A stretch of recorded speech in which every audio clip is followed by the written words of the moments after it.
बना दिया। ये पंडित जी का चमत्कार है। कोई भरोसा करे न करे, आंख वाले को चीज दिखलाई पड़ जाती है। ये प्रत्यक्ष चमत्कार है। और ऐसे दिव्य भूमि पर जब मास्टर जी ने कहा कि महाराज इस साल भी यज्ञ हम कराएंगे, मैंने कहा मास्टर जी क्या कह रहे हो?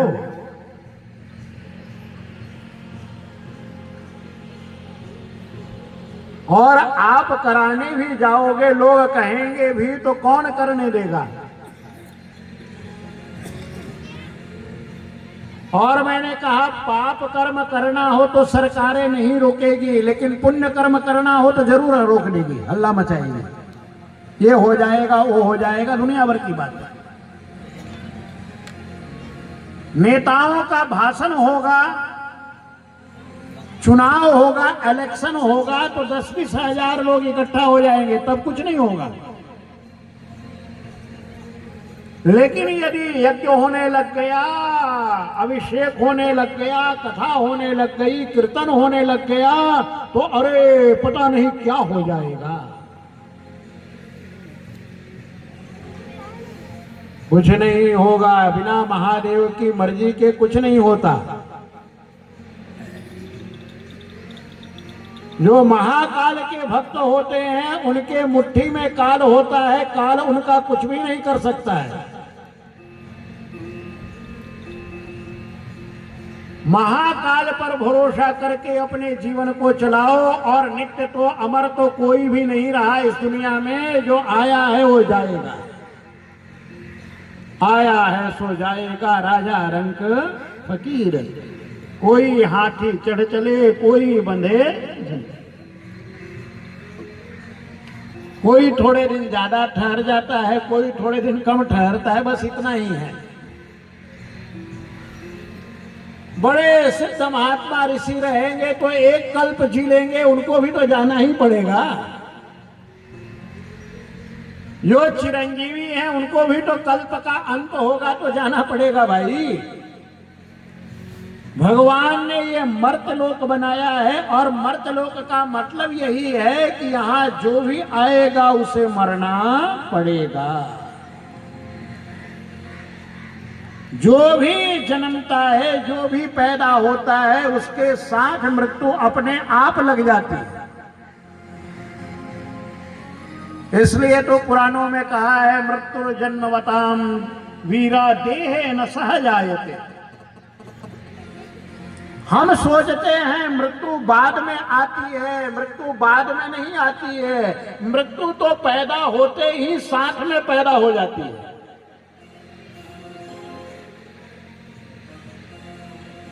जिस समय कंस ने देवकी के बाल पकड़ लिए थे तो वसुदेव जी ने यही समझाया था, तेरे तेरी बहन है, क्यों अपजस लेता है और मरने से डरता है? मृत्यु तो उसी समय पैदा हो जाती है जिस समय इस धरती पर जीव जन्म लेता है। जो जन्म लेता है उसकी मृत्यु निश्चित है। केवल एक काम अपने हाथ में है कि हम सत्कर्म करें कि असत कर्म करें। जिसमें आप स्वतंत्र नहीं हो उस विषय में क्यों सोचते हो? भगवान गीता में बार बार समझाते हैं, जो हमारा विषय नहीं है, जो हमारे अधिकार के बाहर है, उसके विषय में सोचना ही नहीं है। सोचना किसके बारे में है?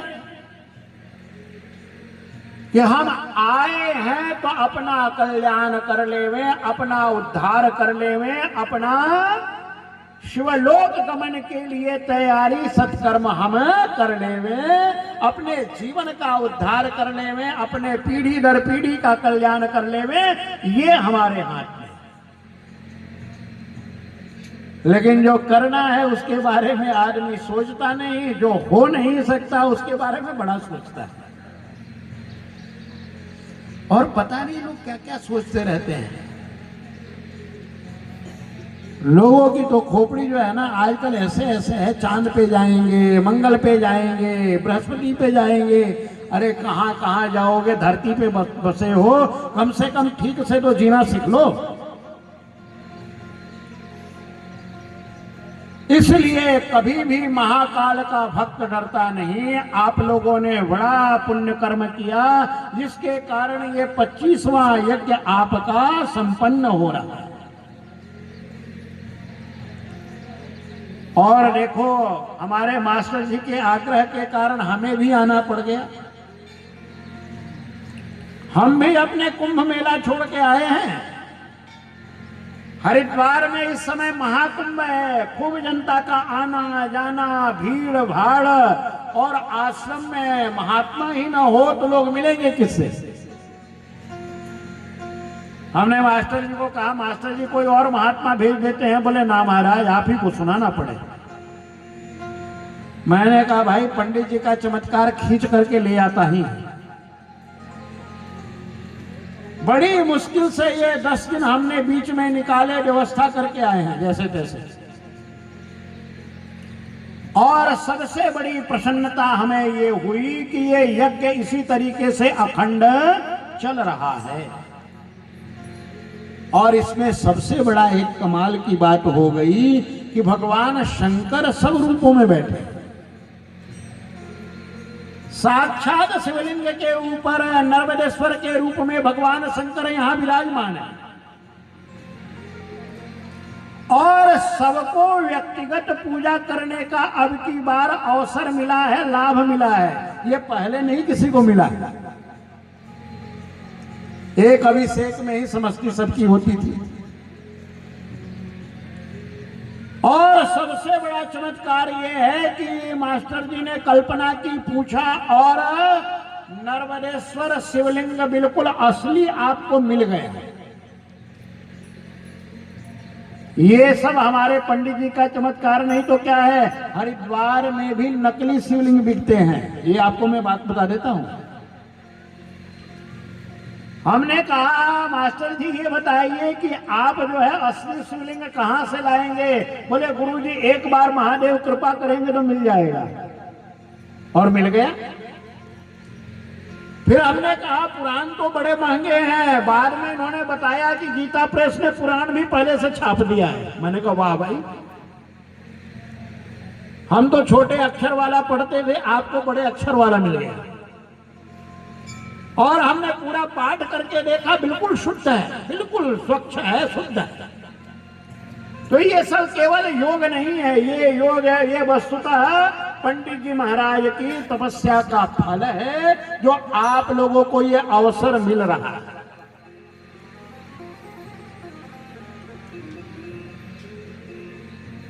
और की बार कहा गया हमसे कि महाराज संख्या तो बहुत कम रहेगी। मैंने कहा संख्या की कोई चिंता हम नहीं करते हैं। हम तो एक आदमी को भी सुनाते हैं, 1000 को भी सुनाते हैं, और 1 लाख को भी सुनाते हैं, वैसे ही सुनाते हैं। केवल सुनने वाले के हृदय में श्रद्धा होनी चाहिए, प्रेम होना चाहिए, भगवान के प्रति भक्ति होनी चाहिए। और ऐसी पुण्य भूमि पर आप बैठे हो जहां इतने यज्ञ हो गए। आज जहां आप कथा श्रवण कर रहे हो, वहां कितना स्वाहा स्वाहा स्वाहा स्वाहा करके ये भूमि पवित्र हुई है। ये इस भूमि का भी प्रताप है, इस भूमि का भी फल है कि ये पुण्यवती भूमि हो गई। और आज हमें सौभाग्य मिल रहा है कि ऐसी भूमि पर शिव पुराण की कथा सुना पाऊं, तो हम भी धन्य हो गए, आप भी धन्य हो गए, और हम भी धन्य हो गए। अब चलो जरा शिव पुराण की कथा में प्रवेश करेंगे। आज तो थोड़ी सी बाहर की बातें हो जाएगी, कल से जरा क्रम चलाएंगे, बिल्कुल गाड़ी चलेगी, रेलगाड़ी। उससे पहले एक छोटा सा कीर्तन, और फिर महात्मा की कथा, फिर एक एक चीजें आपको जो महत्वपूर्ण है। देखो बातें तो बहुत है शिव पुराण तो अथाह सागर है, लेकिन अथाह सागर में से मोती निकाल निकाल करके आपके लिए हम देते रहेंगे। तो ये प्रयास करेंगे कि आपको भगवान शंकर की हर बात सुनने और समझने को मिले। बोलो शंकर भगवान की। हर हर महादेव।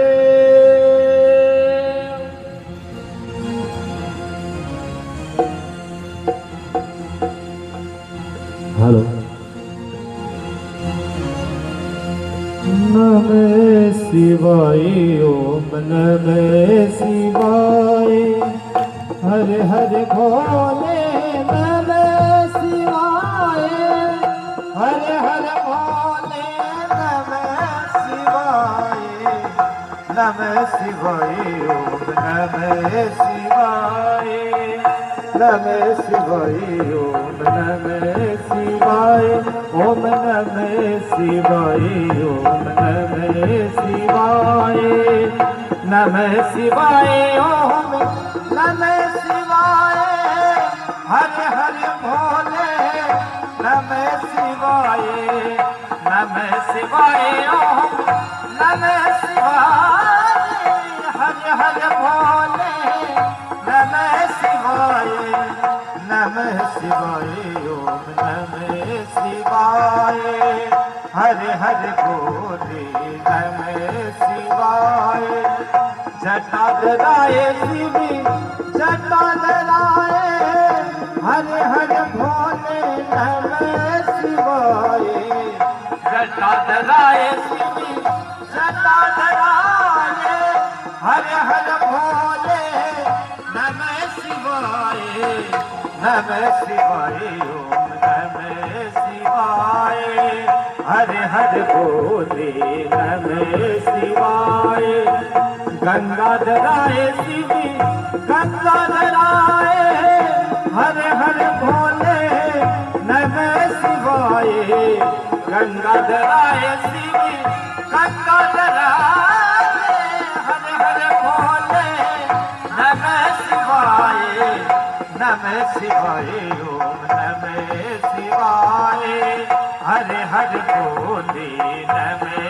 शिवाय नादेश्वराय शिवी नादेश्वराय हरे हरे भोले नमः शिवाय नादेश्वराय शिवी नादेश्वराय हरे हरे भोले नमः शिवाय नमः शिवाय ओम नमः शिवाय हरे हरे भोले नमः शिवाय नमः शिवाय ओम नमः शिवाय हरे हरे भोले नमः शिवाय गोपेश्वराय शिवी गोपेश्वराय हरे हरे भोले नमः शिवाय गोपेश्वराय शिवी गोपेश्वराय हरे हरे भोले नमः शिवाय नमः शिवाय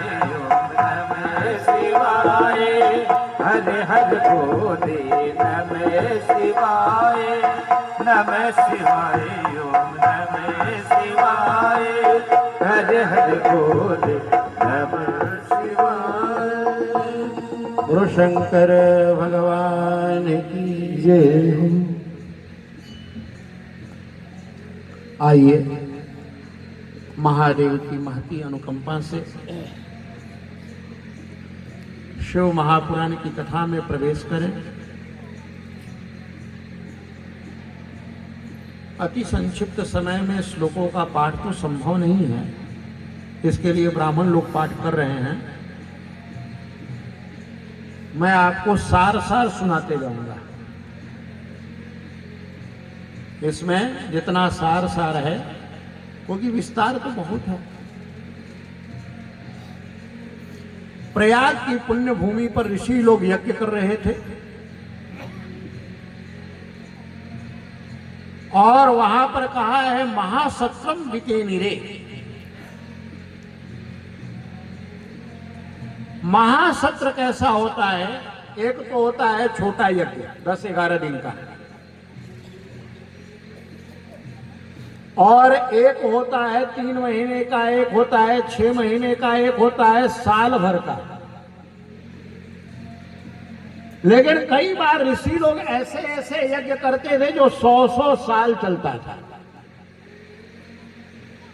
और 100 साल तो हम लोगों की उम्र ही नहीं रही। 100 साल यज्ञ कहां से करेंगे। लेकिन उन ऋषियों की आयु हजारों लाखों साल होती थी, तो इसलिए उनके लिए 100 साल कोई बड़ी चीज नहीं होती थी।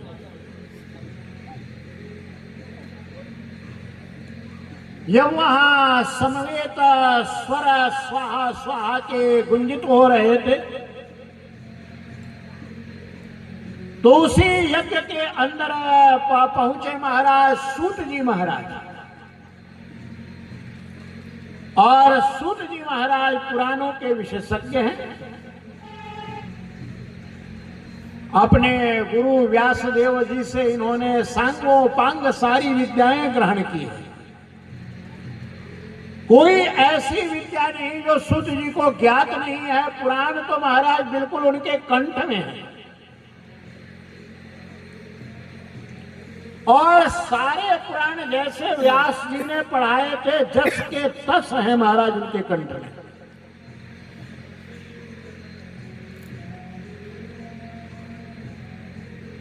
देखते ही ऋषियों ने सूत जी को प्रणाम किया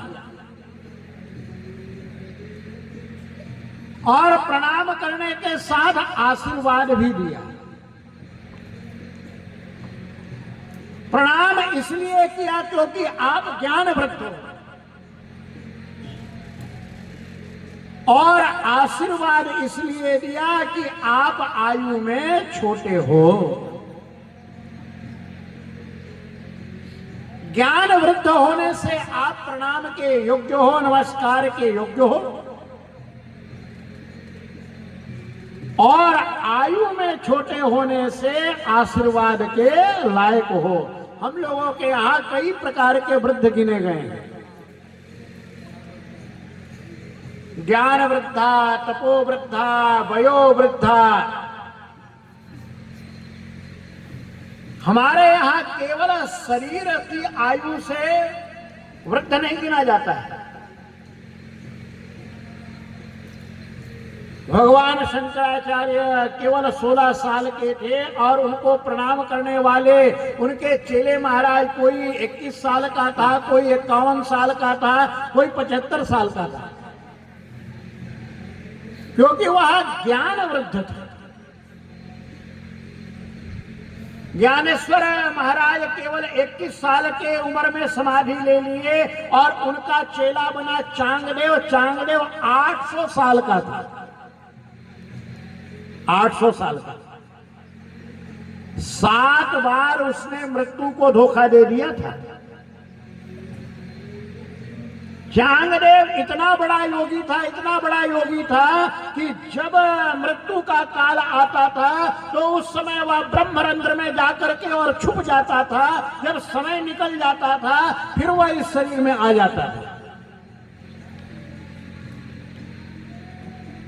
ऐसा 800 साल का योगी कहते हैं कि जब वह अपनी गुफा में से निकलता था, समाधि से निकलता था, तो मुर्दों को जिंदा कर देता था। लेकिन कितना भी योगी हो जाए महाराज, अंदर आत्मज्ञान का अभाव था। जब ज्ञानेश्वर को पत्र लिखना पड़ा तो खाली कागज भेज दिया। उसने सोचा मैं क्या करूं, यदि आशीर्वाद देता हूं तो ये उचित नहीं है, और नमस्कार करता हूं तो मेरे से छोटे हैं। इसलिए जब ज्ञानेश्वर महाराज के पास कागज गया, कागज देखा, बोले अरे चांगदेव 800 साल में भी तू खाली का खाली ही रहा। बड़ी लंबी कथा है। इसलिए हमारे यहां वृद्ध गिना जाता है ज्ञान वृद्ध, तपो वृद्ध। जिसने अपने शरीर को कष्ट दे करके और भूख प्यास का सहन करके, सर्दी गर्मी वर्षात का सहन करके, नाना प्रकार के क्लेशों का सहन करके, एक पैर एक अंगुष्ठ पर खड़े होकर के जिसने तपस्या कर ली, वह तपोवृद्ध है। प्रहलाद जी, ध्रुव जी, ये सब तपोवृद्ध है। ध्रुव जी ने 5 साल